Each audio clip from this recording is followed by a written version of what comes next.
Pai Senhor, meus irmãos, louvamos a Deus mais uma vez pela oportunidade de estarmos compartilhando junto com os irmãos a respeito desse estudo na nossa escola bíblica dominical. Aleluia. Somos gratos a Deus também por já podermos ter a nossa escola dominical presencial, Então, domingo estaremos lá na congregação, na Coab, aleluia, estudando lá juntamente com os irmãos. O propósito então da gravação dessa pré-aula, para aqueles irmãos ainda que estão em grupo de risco, que não podem comparecer à igreja, por algum motivo da pandemia ou por algum outro motivo justo. Então, gravamos uma pré-aula para que os irmãos também possam, de forma online, participar conosco. Pela misericórdia do Senhor, domingo estaremos lá, a partir de 9 horas, ali na congregação da Coab. Vamos começar um novo trimestre, um novo trimestre que tem por título A Fragilidade Humana e a Soberania Divina, Sofrimento e Restauração de Jó. Glórias a Deus. Vamos orar, pedindo a Deus a direção, que Ele possa continuar abençoando cada um que está assistindo esse vídeo em qualquer momento do seu dia, de manhã, de tarde ou de noite, que o Senhor possa estender sua mão, aleluia, e abençoar a sua vida nesta hora. Maravilhoso Deus, na Tua presença nos apresentamos nesta hora, Pai, querendo, Senhor Jesus, ouvir a Tua voz, meditar na Sua Santa Palavra, Pai, que é viva, que ela é eficaz, que ela possa produzir frutos nas nossas vidas. Senhor, abençoa cada aluno, Senhor Jesus, desperta aqueles que, Pai, aleluia, não têm frequentado uma escola dominical, não têm, Pai, reservado esse tempo. Vai despertando, Senhor Jesus. E aqueles que estão, Pai, imbuídos, Pai, nesse santo ministério, Pai, aleluia, te servindo como professor, como superintendente, como secretário, só possa continuar, Pai, derramando suas bênçãos sobre cada um. Sabemos que todo o serviço, todo o trabalho não é em vão, pois o Senhor tem uma recompensa para cada um. Deus Santo abençoe os seus filhos, Pai, os alunos da escola dominical, que amam, Pai, aleluia, Senhor Jesus, estudar a Tua palavra. Continua, Pai, renovando suas forças, enchendo do Teu Santo Espírito, para a glória do Teu nome. Amém. Glórias a Deus. A lição 1 é o livro de Jó, Então, o tema desse trimestre, nós vamos aprender bastante a respeito do livro de Jó. Então, essa primeira lição é um panorama, a respeito do livro, algo, as características desse livro. E estaremos nas próximas lições estudando, então, toda a revelação de Deus, toda a forma de pensar daqueles homens, do próprio Jó, as suas teologias, ou seja, aquilo que eles acreditavam que, como Deus, se relacionava com a humanidade.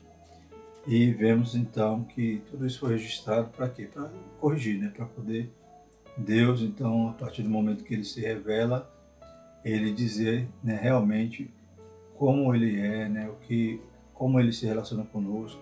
Também o livro de Jó vai mostrar algumas doutrinas, algumas verdades bíblicas, concernente até ao próprio adversário, a existência de um adversário, de um opositor que é Satanás, e vai mostrar também porque o justo sofre.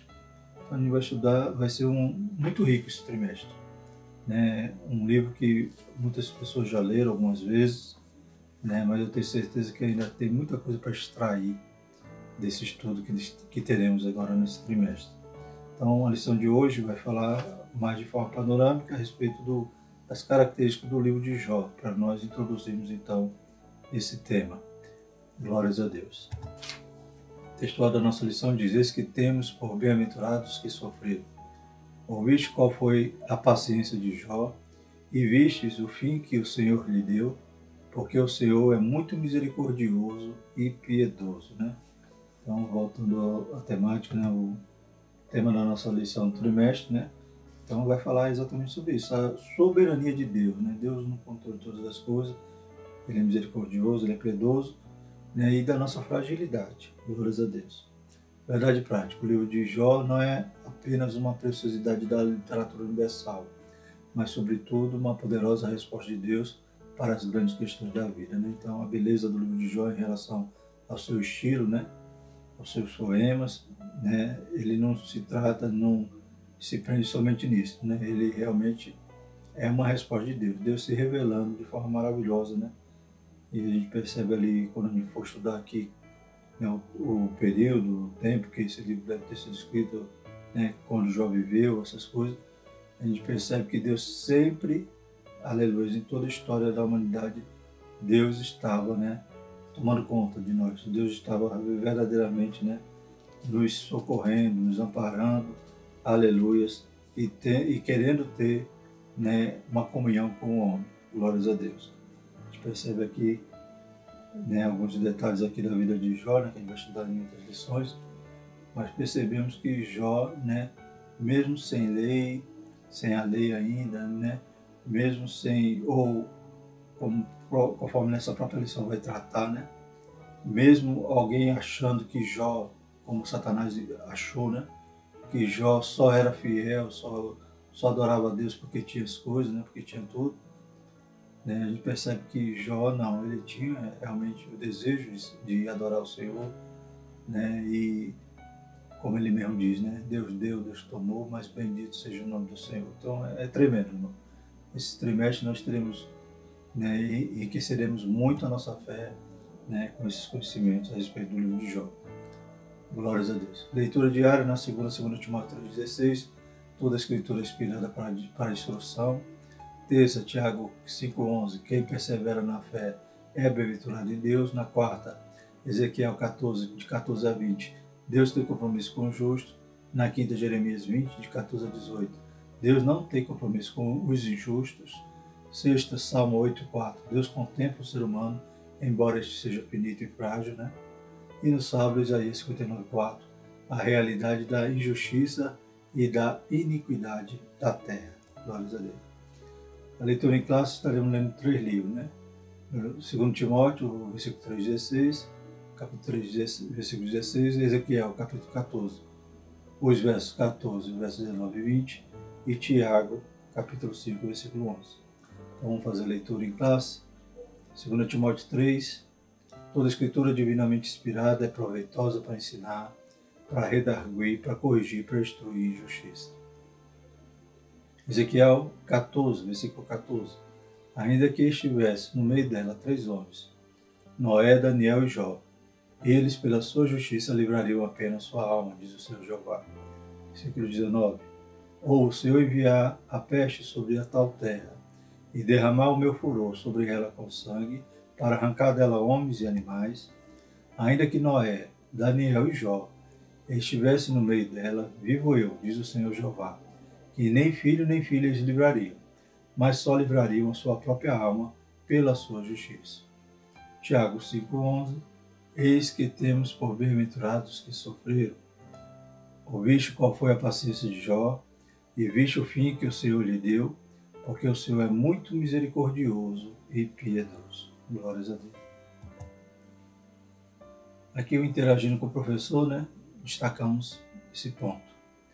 Há coisas que acontecem na vida do crente que inevitavelmente levam a fazer perguntas que traduzem a angústia da alma. Se Deus é justo e amoroso, por que permite que um justo sofra tanto? Perguntas como esta podem ser consideradas o pano de fundo do livro que estudaremos nesse trimestre, né? Então a gente vai perceber, né, essas respostas dentro da revelação de Deus no livro de Jó, né?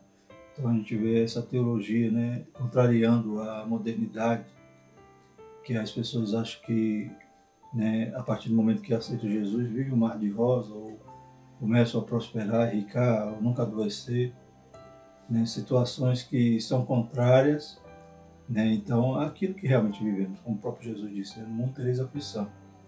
Aleluia. Então percebemos que, né, as pessoas elas ficam decepcionadas, elas ficam, né, muitas das vezes sem entender, por motivo, né, que em algumas vezes é exatamente uma teologia que eles entendem de forma errada, né? Eles conhecem a Deus de forma diferente, porque é o que se ensina, né, nesses púlpitos da modernidade, na mídia, né, que a pessoa só é para ganhar, ganhar, ganhar, e se perder, desaba, né? Então essas muitas agúrias, né, muitos problemas que enfrentamos na vida, né, quando a gente conhece o Deus que se revelou ali a Jó, a gente consegue, né, passar por essas situações sem né, desanimar, sem ficar, né, prostrado, sem achar que Deus não nos ama mais. Pelo contrário, né, a gente vai ver que Ele continua sendo piedoso e misericordioso. Louvado seja o nome do Senhor. E todo sofrimento que possa vir sobre nossas vidas, né, a Bíblia diz que todas as coisas vão contribuir para o bem daqueles que amam a Deus. Né? Então, enquanto Satanás achava que a fé de Jó seria, né, destruída, Deus estava, né, provando e aprovando Jó. Glórias a Deus, né? Então, Deus trabalha nas nossas vidas, né, nos desertos, nos sofrimentos, nas aflições, tudo isso vai contribuir para o nosso bem. Então, vamos responder muitas perguntas, né? É o tema chamado Teodiceia, né? Que é um Deus tão justo, permite a existência do mal, né? Então, isso a gente vai, né, aprender nas próximas lições, né? Cenas para os próximos capítulos. Então, introdução. Hoje, né, a gente vai estudar aqui a respeito das características do livro de Jó, né? Só uma introdução da temática do trimestre. Nesse trimestre estudaremos o livro de Jó, uma das obras mais fascinantes da Bíblia. Não há em toda a literatura bíblica outra obra semelhante. Já demonstra a grandeza de Deus diante da... Ou melhor, Jó demonstra a grandeza de Deus diante da finitude humana, né? Que é um homem, para que o Senhor se lembre dele, né? Que é o filho do homem para que ele o visite. E Jó, né, ele, naquela situação toda, Deus, né, teve ali, né, o amor, né, a consideração de falar com Jó, né, de aleluia, glória a Deus, se revelar, é maravilhoso. Então, aleluia, a gente vai ver essa fascinante obra, né, e vai perceber, né, a grandeza desse Deus, mesmo diante da nossa fragilidade. Primeiro ponto, autoria, local e data do livro de Jó. Né? Então, o livro de Jó, alguns pensam que o livro de Jó é algo, né, alegórico, algo, né, fictício. Mas a própria Bíblia, que explica a Bíblia, né, vai provar que Jó foi um personagem real. Né? Ele existiu e também a Bíblia vai ratificar, né, o texto, né, o que aconteceu ali, né, no livro de Jó. Né? Então, não só vai, né, confirmar a existência do homem Jó, como também da situação que é relatada na Bíblia, da vida de Jó. Então, o autor de Jó. Quem escreveu o livro de Jó? É motivo de longos debates. Então, tem muitas, né, correntes teológicas, que alguns acreditam que foi Moisés, Eliú, Salomão, Ezequias, Isaías, Esdras, né, e até Jó. Né? Então, muitos creem que o próprio Jó escreveu o livro. Então, é assunto de debates. A Bíblia não vai dizer quem é o autor, né? Mas aqueles que acreditam que foi o próprio Jó, né, acredita porque só quem viveu aquela situação, né, tinha tanta, né, conseguia expressar de tal forma aquilo que ele estava passando, suas angústias. Né? É claro que se foi um outro autor, né, chegou até ele, né, pela tradição oral, né, então, e ele escreve o livro de Jó, né? Mas, segundo aqueles que acreditam que foi o próprio Jó que escreveu, levam em consideração esse argumento, que só quem realmente passou por aquele vale tinha essa capacidade de se expressar da forma poética, né, que foi escrito o livro de Jó. Então, os que não acreditam no mover sobrenatural de Deus, são os autores bíblicos, fazem do livro uma coxa de retalho. Afirmam que ele é a produção de vários autores em diferentes épocas. Né? Então, alguns críticos que não acreditam que Deus levantou os homens, inspirou aqueles homens para escreverem, né, os livros da Bíblia, vão trazer essa interpretação, achando que o livro de Jó são vários pedaços escritos por diversas pessoas em diversas épocas. Né? Mas, né, entretanto, o cristianismo histórico e conservador não tem o livro de Jó como uma ficção religiosa, mas como uma narrativa poética inspirada por Deus e redigida por um único autor. Né?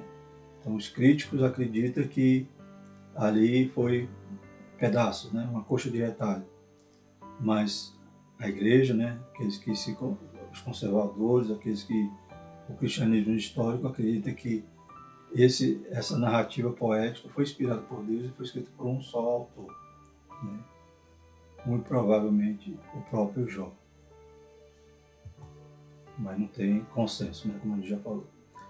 O segundo item diz a pessoa histórica de Jó. Né? Então vamos ver que Jó realmente existe pela própria, né, confirmação da Bíblia. A Bíblia explica a Bíblia confirma a Bíblia. Ou seja, quando a gente vê um autor citando outro, ou citando um determinado fato, aquilo corrobora, né, que foi real, né, que realmente aquele primeiro autor, ou o primeiro fato, né, realmente aconteceu.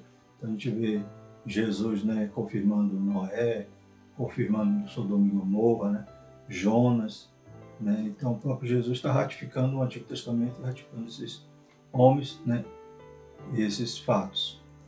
Então a Bíblia ela também faz isso com Jó. A Bíblia mesmo atesta que Jó foi uma pessoa histórica. Né? Então no livro de Ezequiel, né, Ezequiel é um profeta do momento do cativeiro. Né? Então, o profeta Ezequiel confirma que ele, de fato, foi uma pessoa real, correlacionando ao lado de Noé e Daniel. Né? Então, o texto que nós já lemos, né? Deus dizendo ali para Daniel, ainda que estivesse no meio daquela cidade, né? 3 homens, Noé, Daniel e Jó, eles, pela sua justiça, livrariam apenas sua alma, diz o Senhor Jeová. Então, quando Deus está dizendo isso para Ezequiel, está citando esses 3 homens. E está equiparando esses 3 homens, né, no ponto de vista de sua justiça. Então, eram homens, né, reais, e eram homens justos, né, eram homens que se destacaram, louvado seja o nome do Senhor, e que está sendo ratificado ali, então, em Ezequiel, lá na época do cativeiro, que Jó já era conhecido, né, da literatura hebraica, e que Jó era um homem justo. Então, o próprio Deus está confirmando e está colocando Jó nesse grupo de justos, né? no meio daquela cidade. Se houvesse Noé, Daniel e Jó, então Deus colocou Jó no meio desses 2, que a gente já conhece a história também. Glórias a Deus. Então, Deus estava dizendo, ainda que eles estivessem lá, eles salvariam só eles. Né? Isso é no sentido de que Deus ia castigar, e mesmo que tivesse esses homens justos ali, eles não iam conseguir salvar aquela cidade. Né? Como no verso 20 aqui vai dizer também, que nem os próprios filhos e filhas eles livrariam, somente as almas deles. Mas o que chama a atenção aqui, que Deus, né, na profecia de Ezequiel, está dizendo ali que Jó existiu e que Jó está equiparado, né, a Noé e Daniel. Amém? Também Tiago, né? Tiago, por exemplo, atesta a realidade histórica e a autenticidade textual quando destaca a perseverança de Jó. Então, também foi um texto lido. Né? Esses que temos bem-aventurados os que sofreram. Ouviste qual foi a paciência de Jó e viste o fim que o Senhor lhe deu, porque o Senhor é muito misericordioso e piedoso. Então, Tiago não só confirma a existência de Jó, enfatiza a sua paciência, a sua perseverança, como também confirma o texto, né? Confirma o fato que aconteceu na vida de Jó. Né? Ele diz aqui, ouviste qual foi a paciência de Jó e viste o fim que o Senhor lhe deu, né? Porque o Senhor é muito misericordioso e piedoso. Então, Tiago também está enfatizando o texto, a autenticidade textual. Amém? Então, a Bíblia, explicando a Bíblia ratifica que Jó não era um personagem fictício. Então, aquela obra, embora seja uma obra poética, como a gente vai ver daqui a pouco, o estilo poético, né, não era uma narrativa de ficção, mas era, sim, né, uma narrativa histórica, né, que realmente aconteceu. Alguém poderia questionar, mas é poético, mas também Salmos é poético, né? A gente vê Lamentações, a gente vê Provérbios, né? Então, isso não infere se aquele fato é real ou não, porque a poesia era uma forma normal, né? Era comum os textos, né, hebraicos principalmente, serem escritos em poesia. Era até uma forma de poder comunicar, né? Porque a poesia era algo, é como se fosse uma música, então era algo que ficava muito mais fácil de transmitir oralmente. Enquanto não tinha escrita, não tinha imprensa, então para o filho ensinar para o pai, a poesia estava de cole, né? Como uma música que nós temos a capacidade de decorar muito mais fácil do que um texto em prosa, né? Então, a terra de Jó também é uma terra que, né, pela própria arqueologia, né, já se confirma a existência. Né? Então, o livro de Jó destaca que ele era da terra de Uz. No próprio capítulo 1, verso 1, está falando isso. Como Jó, Uz também era uma terra real. Né? Então, a gente está, como já falamos, destacando as características do livro de Jó e confirmando. Jó era real, Uz era real, né? Tudo que aconteceu com Jó foi um relato histórico, escrito em forma poética. Os comentários situam Uz ao sul de Edom e a oeste do deserto da Arábia, se estendendo a leste, indo até a Babilônia. Né? Então, era a região de Uz, né? Ali para baixo, ali de Jerusalém, ali, né, ao sul, né, ainda mais abaixo de Edom, que Edom era a terra de quem? A terra de, né, de Esaú, né, o irmão de Jacó. Então, ali naquela região, a oeste do deserto da Arábia, ficava a região onde Jó vivia. E a época, né? Quando é que Jó viveu?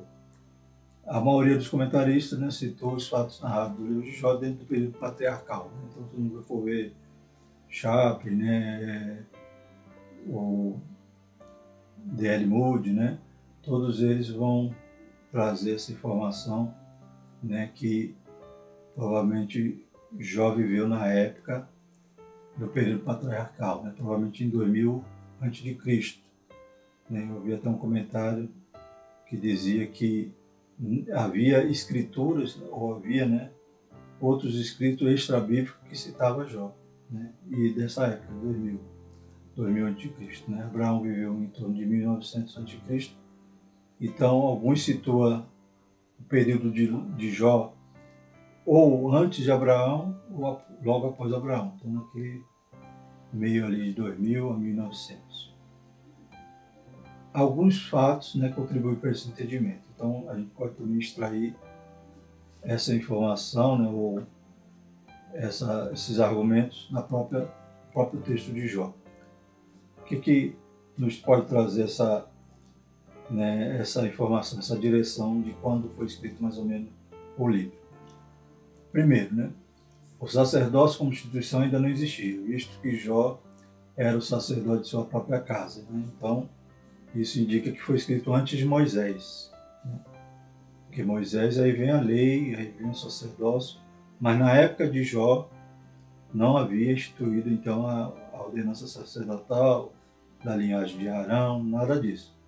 Então, mas havia os homens tementes, né? Nos dias de Abraão, né? A gente vê que Abraão encontrou Melquisedeque. Melquisedeque era rei e sacerdote de Salém. Né? Então, havia homens tementes, né? Descendentes ali de Noé, que, né, viviam uma vida piedosa. E Jó era um desses. Né? Ele era o sacerdote de sua própria casa, sacrificava, né, em prol ali dos seus filhos, se porventura os filhos houvesse pecado. Então, Jó era o sacerdote da sua casa. Outro fato que demonstra, né, o tempo que mais ou menos Jó viveu. Né? As filhas de Jó eram co-herdeiras juntamente com seus irmãos, né? Lá em Jó 42:15. Né? Então elas também recebiam herança. Também é um fato que é antes da lei. Por quê? Porque na lei só os homens tinham direito da herança. Né? O pai só passava a herança para as filhas quando ele não tinha filho homem. Mas se ele tivesse filho homem, o filho homem recebia a herança e ele tinha que cuidar, é claro, da sua irmã. Né? Mas essa situação, ou essa, né, essa condição das filhas de Jó também serem co-herdeiras, mostra que é um fato antes da lei mosaica, ou seja, na época provavelmente dos patriarcas. 42 de Jó, 42:15, vai dizer o seguinte: e em toda a terra não se acharam mulheres tão famosas como as filhas de Jó, e seu pai lhes deu herança entre seus irmãos. Né? Então elas receberam herança. Isso na lei já não é mais permitido, então foi um fato anterior. E outra coisa, a palavra que citar, traduzida como uma peça de dinheiro, né, Jó 42:11, né, só aparece em outras duas ocasiões, né, na Bíblia. Então, também nesse período, né, Gênesis 33:19, Josué 24:32. Então, um período, né, bem, né, Gênesis, né, um período ali antes da lei, né? E Jó 42:11, vamos nesse versículo.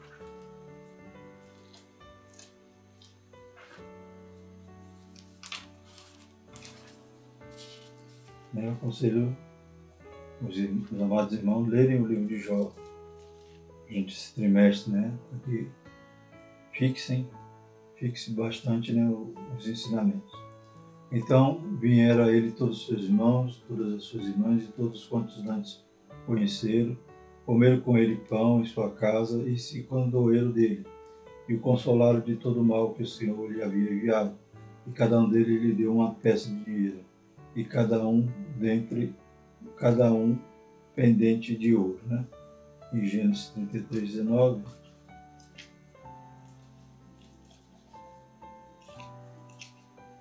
Então percebemos aí que são palavras, né, que tinham esse significado, né, essa peça de dinheiro, né, também no período patriarcal. Gênesis 33:19 vai dizer o seguinte: comprou uma parte do campo em que estender a sua tenda da mão dos filhos de Amor, pai de Siquém, por 100 peças de dinheiro, né? Então, quando Jacó chega a Siquém, ele também foi usado no texto relatando esse fato, essa palavra hebraica que citar que é uma peça de dinheiro. Então é um costume da época. O segundo ponto da nossa lição vai falar a estrutura literária do livro de Jó, né? Então estamos examinando o livro de Jó antes de começarmos a entender a sua teologia e todas as revelações, né, todos os fatos que vão ser relatados.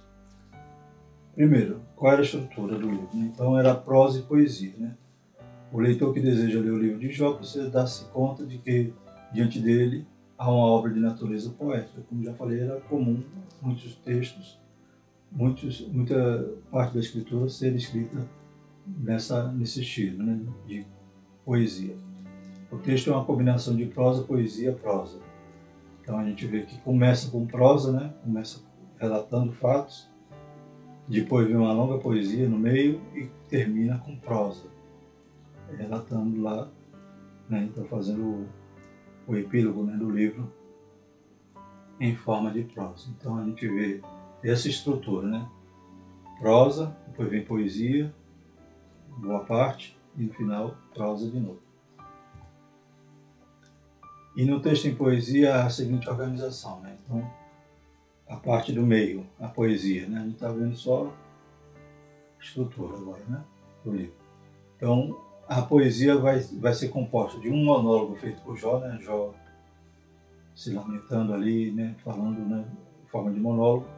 Depois a gente vai ver 3 ciclos de diálogo entre Jó e seus amigos, né? Então um amigo fala, depois ele fala, o amigo fala, depois ele fala, né? Ele faz Bildade e Zofar.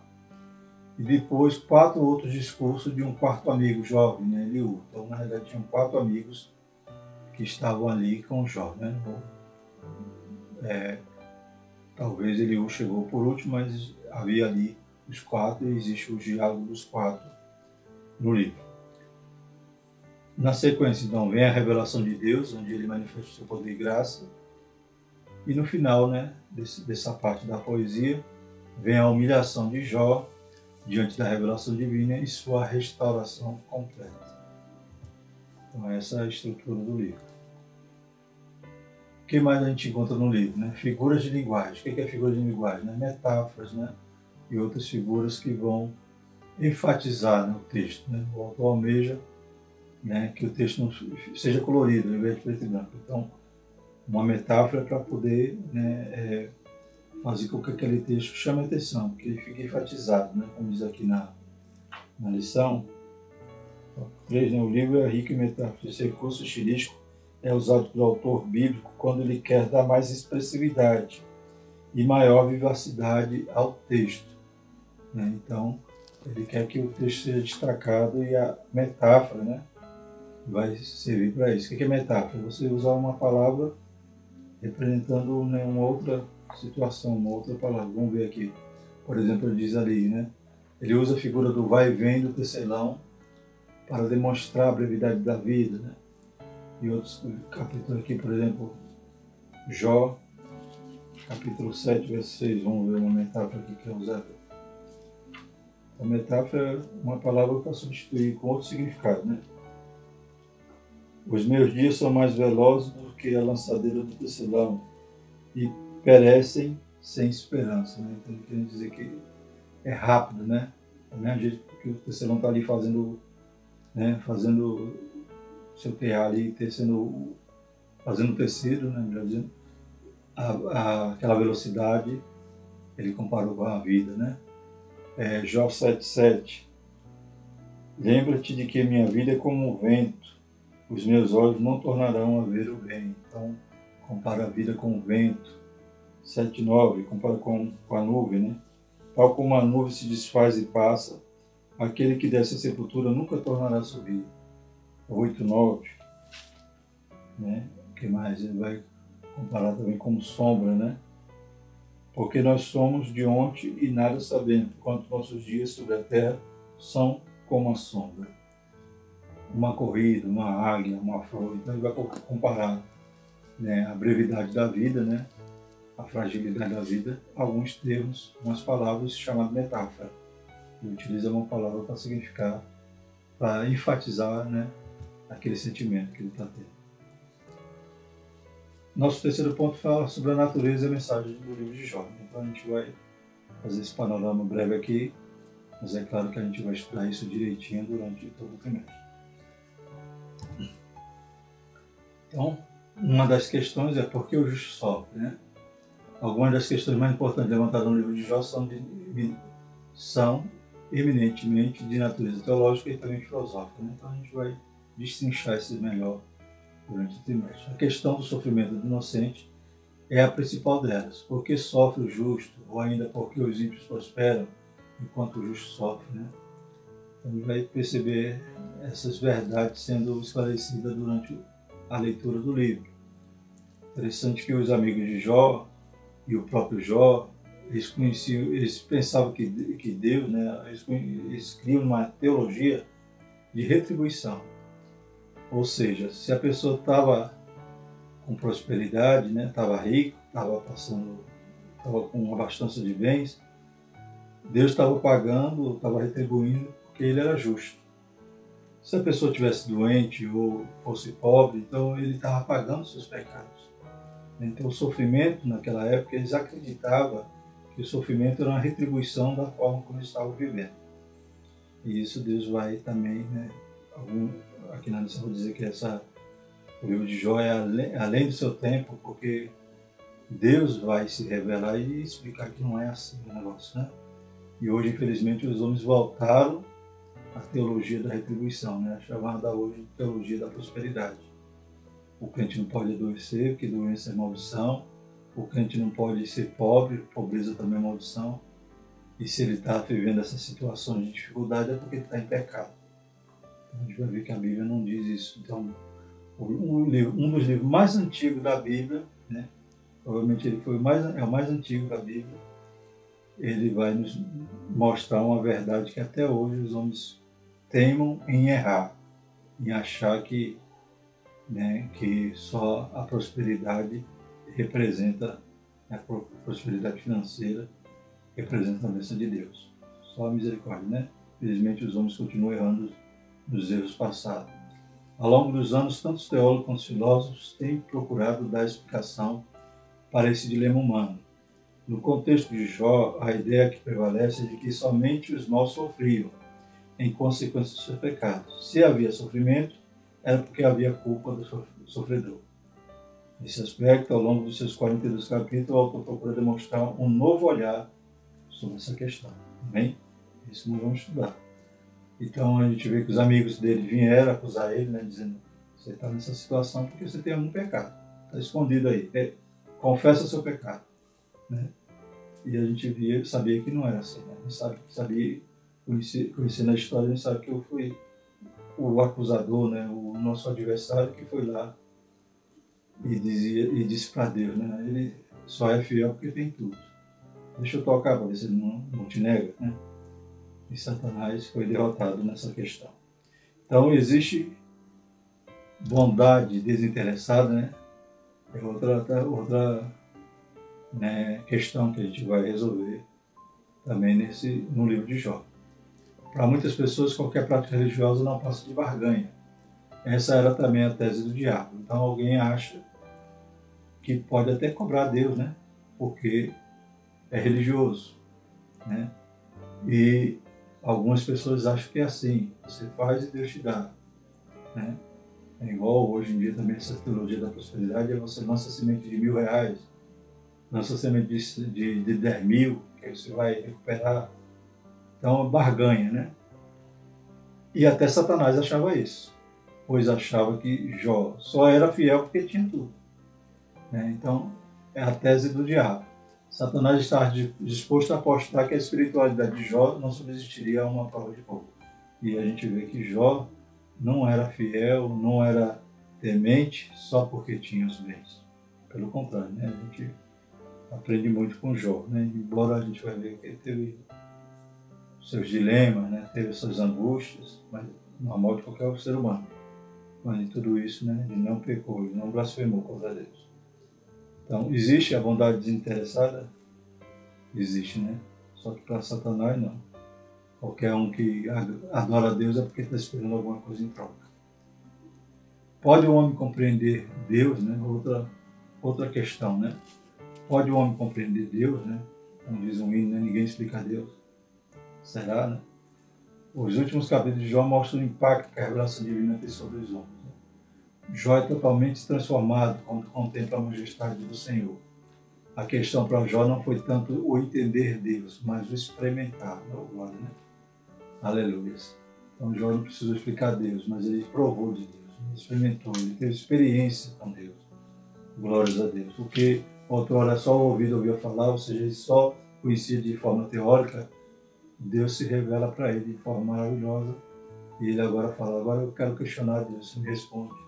Louvado seja o nome do Senhor. Foi comunhão, uma revelação, né? Como Paulo também teve ali um encontro maravilhoso com Jesus, né? Então, há mudança, há uma transformação na vida do homem que, né, tem essa revelação maravilhosa de, aleluia, de experimentar Deus, né? Glórias a Deus. Louvado seja o nome do Senhor. Então, para ele, né, Jó só permanecia fiel, que já falamos. Então, pode o homem compreender Deus? Glórias a Deus. Jó é totalmente transformado quando contempla a majestade do Senhor. A questão para Jó não foi tanto entender Deus, mas experimentá-lo. Viver e experimentar Deus mudou completamente a vida de Jó. Eis uma grande lição deixada por esse precioso livro, né? Então Jó teve essa experiência, né? Alguém pode dizer que é um homem, né? Um salmista, né? Salmo 8, né? Para que Deus se lembre dele, né? Para que Deus o visite. Mas Deus, ele quer se revelar para nós, ele deixou, né, essa palavra para que nós possamos conhecer. Louvado seja o nome do Senhor. Aleluia. Louvado seja o nome do Senhor. Então, essa transformação, ela está, né, ao nosso alcance. Basta crer, basta confiar, basta buscar o Senhor enquanto se pode achar. Concluindo, irmãos, nessa lição apresentamos algumas informações básicas sobre o contexto histórico e literário de Jó, né? Então, uma lição rápida, uma lição só, né, da estrutura do livro, né? Daqui para frente que a gente vai começar a comer mesmo ali o livro de Jó. Quanto ao seu gênero, o livro é de natureza poética. Isso é importante para a compreensão da própria estrutura como o livro foi organizado. Vimos que o livro apresenta princípios teológicos que transcendem o espaço e o tempo. Amém, irmãos? Louvamos a Deus por essa lição maravilhosa. Próxima lição vamos estudar lição número 2, quem era Jó, né? Então já vamos ver mais pormenores do nosso irmão Jó. Vamos orar, agradecer ao Senhor e domingo estamos na Coab, na nossa aula presencial. Amém? Maravilhoso Deus, te louvamos, te agradecemos por esse momento da tua presença. Continua visitando cada um, enchendo, Pai, com a tua graça, com a tua unção, Pai, possamos também ter essa revelação, experimentar o Senhor, para que possamos, Pai, viver uma vida transformada, uma vida cheia de Deus. Em nome de Jesus, abençoa todos, Pai, que assistiram, todos os alunos da Escola Dominical, todos os professores, todos aqueles que trabalham com a sua obra, desse maravilhoso ministério. Em nome de Jesus, nós te agradecemos. Amém. Por tudo isso dizemos, a graça do nosso Senhor Jesus Cristo e o amor de Deus permaneça sobre todos nós, hoje e para todos sempre. Amém.